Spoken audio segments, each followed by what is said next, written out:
Senhor, bom dia. Desejo que vocês estejam bem. Estamos aqui mais um domingo, pela graça de Deus, em mais uma EBD online, trazendo para os irmãos a nossa segunda lição da nossa revista. Você que tem o seu PDF aí, abra aí o seu aplicativo. Você que não tem o PDF, mas pode nos acompanhar na Bíblia, no livro, na carta de Paulo aos Efésios, no capítulo 1. Nós vamos tratar da sublimidade das bênçãos em Cristo. Amém? Nesta manhã, eu quero desde já te agradecer pela disponibilidade de nos acompanhar, de fazer parte de mais uma EBD online. Teremos, como de costume, 3 professores nessa lição. No primeiro tópico, Pastor João Batista Júnior. No segundo tópico, Presbítero Danilo. No terceiro tópico, o Diácono Edi Carlinhos. E ao final, no nosso resumo, o nosso pastor presidente, Pastor João Batista de Souza. Acompanhe aí mais uma rica EBD deste domingo. Desde já eu quero lhe pedir também, curta e compartilhe essa programação, e não somente essa, mas todas as nossas programações. Amém? Fique agora então com a nossa EBD online. Juntos aqui estudamos a lição de número 2 da Escola Bíblica Dominical, que diz a sublimidade das bênçãos espirituais em Cristo, ou seja, a perfeição, a excelência, as divinas bênçãos espirituais em Cristo Jesus. Irmãos, o tópico de número 2 nos diz uma vida cristocêntrica. E a característica de uma vida cristocêntrica, de um homem e de uma mulher de Deus que tem Cristo como centro da sua vida, são as características de Cristo. Ou seja, as suas vontades, os seus desejos, aquilo que é manifestado na vida do homem e da mulher, aquilo que é externado, os seus desejos, tem a orientação, tem a direção do Espírito Santo de Deus. Tudo aquilo que o homem faz, tudo aquilo que ele deixa de fazer, aquilo que ele vive para ser uma característica genuinamente cristocêntrica, é pautada pela vontade do Espírito Santo de Deus. Então, quando um ser, um homem ou uma mulher, ele tem a sua vida de forma cristocêntrica, nada mais é, irmãos, do que um homem e uma mulher que tem o Espírito de Deus como orientador, um homem ou uma mulher que tem a palavra de Deus como o guia, como o manual da sua vida, como aquilo que orienta os seus passos, as suas decisões, as suas vontades. E o apóstolo Paulo, ele aborda muito bem esse tema quando vai escrever aos Gálatas, dizendo que não vivo mais eu. Lá no capítulo número 2, dizendo assim, não vivo mais eu, mas Cristo vive em mim. E todas as vezes que ele ia enviar as suas cartas, ele dizia, sede meus imitadores assim como eu sou de Cristo. Paulo, um homem que escreveu inúmeras cartas, um apóstolo de Cristo que orientou várias igrejas, um homem verdadeiramente que expunha a sua vida cristocêntrica, ou seja, todas as suas vontades, todos os seus desejos, eles eram pautados pela orientação de Deus. O Espírito Santo de Deus orientava a vida de Paulo. Então, irmãos, essas bênçãos espirituais em Cristo, ela tem também como partida, como início de um homem e de uma mulher de Deus, tem como início um caráter de uma vida cristocêntrica. Ou seja, um homem ou uma mulher de Deus não pode viver em plenitude das bênçãos espirituais, não pode alcançar tais bênçãos se não tiver uma vida cristocêntrica, se não tiver uma vida orientada por Deus. Às vezes nós queremos e desejamos que as bênçãos nos alcancem, às vezes nós olhamos e desejamos que sejamos abençoados, tanto de forma espiritual como material, mas não fazemos a pergunta, não olhamos para dentro de nós e dizemos, será que a minha vida é uma vida cristocêntrica? Será que as minhas vontades elas estão sendo submissas às vontades de Deus? Será que aquilo que eu desejo é em segundo plano? Será que a vontade de Cristo para a minha vida, para a vida da minha família, para a minha casa, é a perfeita, é a completa vontade daquilo que eu necessito, que eu quero? Jesus, quando ensinava os seus discípulos, lá em Mateus, no capítulo de número 5, no versículo de número 6, Mateus ele diz assim, Mateus 5,16, nos diz assim, assim resplandeça a vossa luz diante dos homens, para que vejam as vossas boas obras e glorifiquem o vosso Pai, que está no céu. Irmãos, um homem e uma mulher, ele só é capaz de manifestar as suas boas obras. Boas obras que eu digo, obras que não têm um segundo interesse. Obras que não trazem ao homem e à mulher nenhuma recompensa por aquilo que eles fazem. Obras que são verdadeiramente feitas de forma cristocêntrica, ou seja, ninguém faz tais obras que vêm do Espírito, almejando uma recompensa. E Cristo ele orienta os seus discípulos dizendo assim, que as vossas boas obras glorifiquem o Pai, assim resplandeça a vossa luz diante dos homens, parafraseando ali na parábola, dizendo para que vejam as vossas boas obras e glorifiquem ao Pai. Ou seja, tudo aquilo que um homem, uma mulher de Deus, que tem Cristo como centro da sua vida, tudo aquilo que ele faz ou deixa de fazer, não traz segundas intenções, como mérito, como interesse para a sua vida, mas sim para glorificar a Deus. Então, as bênçãos espirituais em Cristo, elas são alcançadas, irmãos. Elas nos entreguem através de Cristo, também partindo do início de que a minha vida, a sua vida, ela tem que ter esse caráter cristocêntrico, esse caráter orientado por Deus, ou seja, as minhas qualidades, tudo aquilo que é bom em mim, não vem de mim, mas vem de Deus. É Deus que me orienta, é Deus que rege, que cuida. E também as pessoas que têm esta vida cristocêntrica, irmãos, elas não só alcançam as bênçãos, mas também são a própria bênção. Veja, irmãos, que em meio a tudo aquilo que estamos vivendo, no mundo em que estamos vivendo, e também temos a exemplo os nossos irmãos relatado aqui na palavra de Deus, os apóstolos, os homens do passado, todos aqueles que passaram por essa terra, que tiveram a sua vida de forma cristocêntrica, eles no mundo, eles tiveram adversidade. E nós, nos dias em que estamos vivendo, estamos cercados pelas lutas, pelas adversidades, pelos problemas, mas nem por causa disso devemos deixar de ter uma vida cristocêntrica. Nem por causa disso devemos perder essa bênção, que é ter Cristo guiando a minha e a sua vida. Nem por causa disso devemos perder, devemos largar mão, devemos abandonar. Devemos sim permanecer na perfeita e amorosa vontade de Deus para a minha e para a sua vida, para a vida da sua família, para a vida daqueles que te rodeiam. Ou seja, você que tem uma vida guiada, orientada, uma vida cristocêntrica genuína, você também é uma bênção. Ou seja, você faz parte de tudo isso que engloba essas bênçãos espirituais em Cristo. Você faz parte, nós fazemos parte. Aqueles que verdadeiramente têm sua vida orientada, uma vida cristocêntrica, fazem parte de tais bênçãos.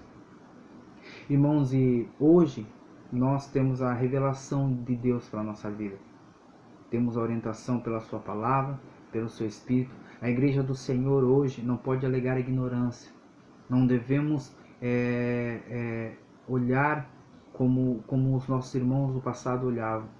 Os nossos irmãos, Abraão, Moisés, aqueles homens de fé do passado, enxergavam as coisas como sombra. Mas o apóstolo Paulo nos diz, aqui no versículo de número 7, no capítulo número 1 de Efésios, que diz que em quem temos a redenção pelo seu sangue, a remissão das ofensas segundo as riquezas da sua graça, que ele tornou abundante para conosco em toda a sabedoria e prudência, descobrindo-nos o mistério da sua vontade. Ou seja, a vontade de Cristo é nos revelada através da sua palavra, através do seu Espírito. A vontade de Deus para mim e para a sua vida, em todos os momentos, ela nos é revelada. Temos Deus manifestando a sua vontade na minha e na sua vida, irmãos. Por mais inúmeras que sejam as adversidades, Cristo manifesta a sua vontade através da sua palavra. E a grande pergunta que nós devemos fazer é: será que a vontade de Deus ela está sendo a minha vontade? Será que a vontade do Espírito Santo de Deus ela está sendo a orientadora para a minha vida? É hora de nós começarmos a refletir e pensar em que momento sai a minha vontade e entra a vontade de Cristo. Em que momento que eu saio de cena e Cristo ele se manifesta. Não enxergamos as coisas como os nossos irmãos eles enxergavam. Abraão foi o pai da fé. Abraão ele via as coisas como que figuras, não tinha.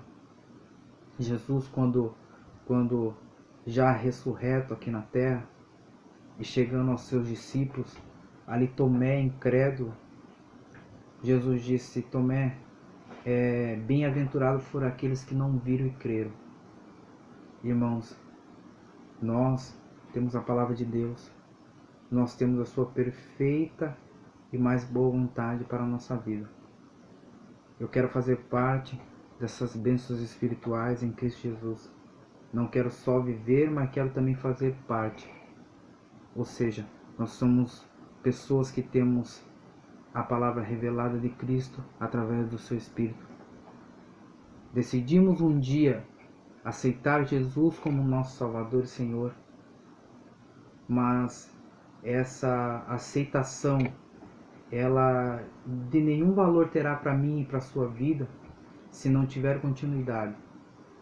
Se a partir do momento que nós decidimos aceitar a Cristo, não dermos continuidade, não demos a oportunidade, não demos o lugar para que Cristo venha trabalhar em mim e em você. Bênçãos, irmãos, não é só acréscimos materiais em nossas vidas. Bênçãos também são espirituais. Bênção também é um estilo de vida. Pessoas que às vezes não têm a sua vida tão materialmente perfeita como queria, mas que de forma espiritual são abençoadas. Pessoas que vivem uma intimidade com Cristo. Pessoas que entendem e sabem qual é a vontade do seu Senhor para elas. Pessoas que compreendem a direção do Espírito Santo. Às vezes nós temos a opinião acima de tudo, deixamos Deus de lado. Às vezes nós decidimos, olhamos, observamos e começamos a ver com os nossos olhos e deixamos os olhos do nosso Senhor, os olhos da fé de lado. É hora de nós começarmos a olhar e ver. Será que temos uma vida cristocêntrica nesse mundo? Será que no mundo que vivemos, na casa, no ambiente, no meu local de trabalho, na sociedade, no contexto em que eu vivo, será que é uma vida cristocêntrica ou não? Será que é uma vida antropocêntrica? Uma vida em que o homem é o centro da vontade? É hora de nós começarmos a observar e ver. Irmãos, bênçãos espirituais são promessas para mim e para você. Bênçãos espirituais nos foi revelado pelo nosso Senhor. Cristo veio se entregou na cruz do Calvário por mim e por você. Cristo foi oferta perfeita por cada um de nós. Deu o seu Espírito Santo como consolador a cada um de nós. E nós temos a oportunidade de termos uma vida guiada por Cristo. Às vezes negamos, às vezes rejeitamos. Queremos as bênçãos, mas não queremos uma vida orientada pelo nosso Senhor. Que Deus abençoe, que nós venhamos olhar e nos perguntar: será que Cristo é o centro de tudo aquilo que me rege, que me guia? Será que Cristo é o centro da minha vida? Será que a vontade de Deus é a mais perfeita? Será que eu vivo a perfeita vontade de Cristo na minha vida? Louvado seja Deus por tudo aquilo que Ele tem nos feito, que Ele tem nos guardado, que Ele tem nos amparado nesses momentos em que estamos vivendo, nesses momentos difíceis que estamos passando e que ainda porventura venhamos a passar, mas em que em nenhum momento nós venhamos retroceder, que em nenhum momento venhamos abandonar a nossa fé, e que Cristo sempre venha a ser o centro da minha e da sua vontade, que o Espírito de Deus, que é perfeitamente revelado, que é perfeitamente nos visto, né, por nós, pela sua palavra, por tudo aquilo que já temos vivido, que nós venhamos viver de forma perfeita, que nós venhamos viver de forma plena na pessoa de Cristo Jesus, ainda que cheia de falhas, ainda que pessoas pecadoras, mas todos os dias a vontade de Cristo nos orientando, a vontade. Bom dia e a paz do Senhor a todos. Sou o Diácono Monte Carlos e louvo a Deus pela vida dos meus amados irmãos que nos acompanham por essa EBD online, e desde já quero agradecer pela vida do nosso diácono irmão Juliano, pastor João Batista Júnior e presbítero Danilo, que me antecederam, e também louvar a Deus pela vida do nosso pastor presidente, que dará um encerramento dessa lição. Lição 2, né, do segundo bimestre dessa lição da Escola Dominical, onde fala a sublimidade das bênçãos espirituais em Cristo, frisando que sublimidade é a grandeza, a perfeição, a grandiosidade. Então essa lição ela vem falando desde o primeiro tópico até esse terceiro tópico, que é a que me ficou para explanar com os amados irmãos. São coisas grandiosas. O projeto de salvação é algo sem dimensão humana, né? Nós, só naquele grande dia onde nos encontraremos, né, no céu, se assim Deus nos permitir, veremos quão grande foi esse projeto, né? E eu fiquei com esse terceiro tópico, que fala sobre o Espírito Santo, o penhor da nossa herança. Desde já quero frisar que esse tópico ele vai usar o termo selo, e esse termo para nós talvez ele não tenha tanto impacto, mas quero deixar bem frisado desde o início que naquela época este termo selo, selado, tinha um grande impacto para aqueles que ouviram, né, no caso, a igreja de Éfeso. O subsídio teológico da lição ele deixa um apêndice que vai falar sobre na antiguidade, o selo era um sinal de propriedade, de posse, né? Então, conforme eu vou estar falando, a palavra de Deus vai falar que nós somos selados pelo Espírito Santo, né? Que nos tornamos, então, propriedade de Deus na pessoa de Cristo Jesus. Isso é maravilhoso, amado. Isso é digno de adoração, de louvor. Por quê? Porque ouvindo assim de uma maneira rotineira, parece simples. Mas quando paramos para pensar que somos propriedade do Deus que tem todo o poder, e Ele nos faz essa promessa, a gente entende que nós temos o cuidado de Deus. Porque eu tenho certeza que tudo aquilo que é seu, tudo aquilo que leva o teu nome, eu creio que você tem um certo cuidado com isso. Então essa é a razão de Paulo deixar escrito a Éfeso que aqueles que ouviram, acompanhe comigo a leitura do capítulo 1, versículo 13 de Efésios. Em quem também vós estáis, depois de ouvistes a palavra da verdade, o evangelho da vossa salvação, e tendo também nele crido. Olha que maravilhoso. Quando nós ouvimos a verdade, entendemos o projeto de salvação e então cremos e aceitamos, neste momento, somos selados pelo Espírito Santo. Fazendo uma observação que o selo do Espírito Santo não é o batismo com fogo, não é a variedade de línguas, amados. Somos um povo pentecostal, mas não é disso que estamos falando. Estamos falando de um sinal, de uma marca. Que marca é essa, irmão de Carlos? Que selo é esse? O selo do Espírito Santo. E o que faz esse selo em nós? A lição, ele deixa um ponto muito interessante, quero também acompanhar com os irmãos, que diz assim, ele usa 1 Coríntios 6:11 e diz assim: assim a terceira pessoa da Santíssima Trindade tem um papel fundamental de regenerar, purificar e santificar o pecador.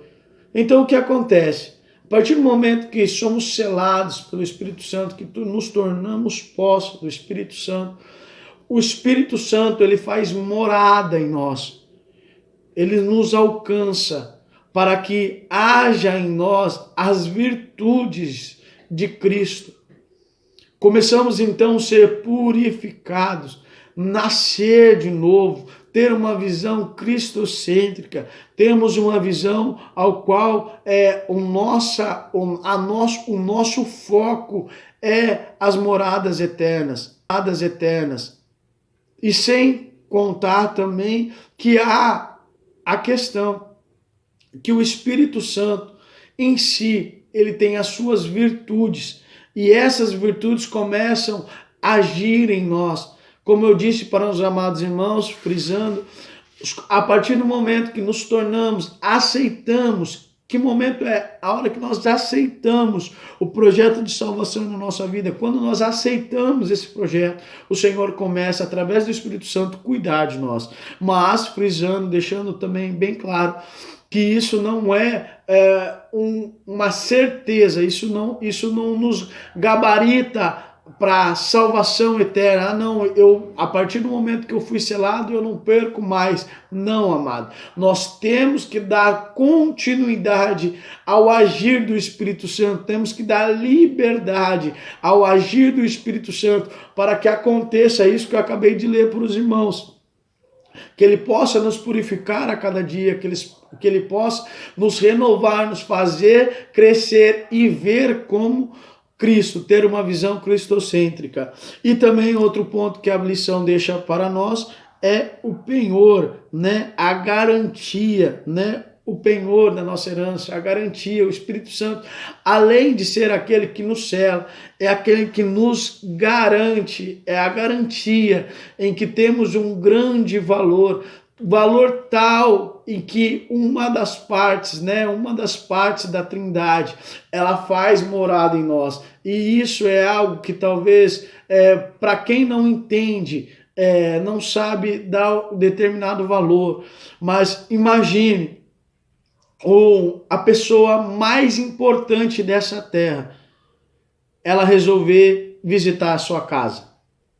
Você tem dimensão do que é isso? Imagine o presidente da República, o presidente dos Estados Unidos, ou qualquer outra pessoa onde você coloque com um patamar de hierarquia máxima. Imagine ela fazendo o habitat dentro da tua casa, onde você mora. É isso que o Espírito Santo faz. Ele vem fazer morada em nós. a partir do momento em que nós damos continuidade ao projeto de salvação, ao projeto de Cristo, ao projeto de Deus, então o Espírito Santo ele vem trabalhando em nós, vem trabalhando nas nossas características, vem trabalhando no nosso caráter, vem trabalhando nas nossas circunstâncias e cuidando de nós. Ah, cuidado é o que, irmão de Carlos? É receber bênçãos materiais? Não. Pode ser também, não vou excluir isso, mas é muito mais do que isso. Não foge de nós. Temos pessoas conhecidas que, a partir do momento que aceitam Jesus, mentiam e param de mentir, traíam e param de trair, faziam diversas atrocidades e param de fazer ao momento que aceitam a Jesus e começam a ter as suas vidas mudadas. Então, amados, para resumir, né, esse terceiro tópico que fala sobre o Espírito Santo e no selo e na garantia em que ele representa do projeto de salvação, é olharmos para nós mesmos, ao momento que olharmos ao espelho ou ao momento que olharmos para um momento de dificuldade, é lembrarmos, somos propriedade daquele que tem todo o poder. Amém, amados? E essa é a visão central. Somos morada dele, mas frisando que precisamos sempre dar continuidade aos atributos dele, da liberdade para o agir do Espírito Santo. Amém, amados? E também frisando também que esse selo não é a variedade de línguas, não é o falar em outras línguas, mas sim a mudança de vida ocasionada a partir do momento da aceitação de Cristo. Amém, amados? Assim, Deus abençoe a todos. Espero ter sido de ajuda. Deus abençoe. Shalom Adonai. Estou aqui por este meio de comunicação, né, prestar, né, um serviço a Deus, adorar a Deus nessa manhã, nesse dia glorioso, mesmo a igreja com suas atividades no templo, por decreto, desativados, né, desativada, porém, a nossa missão, ela vai muito mais além do que um limite, né, físico e geográfico, né? A missão da igreja, ela tem profundidade, ela tem altura, ela tem largura e não tem como limitar a missão da igreja, que mesmo, né, no sentido físico, não se movendo, né, ela não deixa de ser ativa no seu trabalho, no exercício da sua função espiritual. E hoje nós temos como tema as sublimidades das bênçãos em Cristo, a sublimidade das bênçãos espirituais em Cristo. Então você já nota aí de forma, claro, pouco se observa numa leitura rápida, mas temos aí uma preposição que faz um divisor de água em bênção, das bênçãos espirituais em Cristo e das bênçãos espirituais de Cristo, que é um artigo. A preposição se refere à obra redentora de Cristo, né? O que esta obra promoveu, o direito que a obra redentora de Cristo ela nos outorgou, a posição que a obra de Cristo também ela nos colocou e a herança que a igreja ela detém por intermédio da obra redentora de Cristo. Vai muito mais além do que as bênçãos espirituais de Cristo, né, que bênçãos manifestada de ordem material, mas que vem de Cristo, né? Então, por Ele, para Ele são todas as coisas, a nossa respiração, tudo que temos, tudo que somos, né, vem de Cristo, então é em Cristo, né? Então pontuar isso aí, a sublimidade das bênçãos espirituais em Cristo, na sua obra redentora, somos herdeiros e co-herdeiros de Jesus Cristo.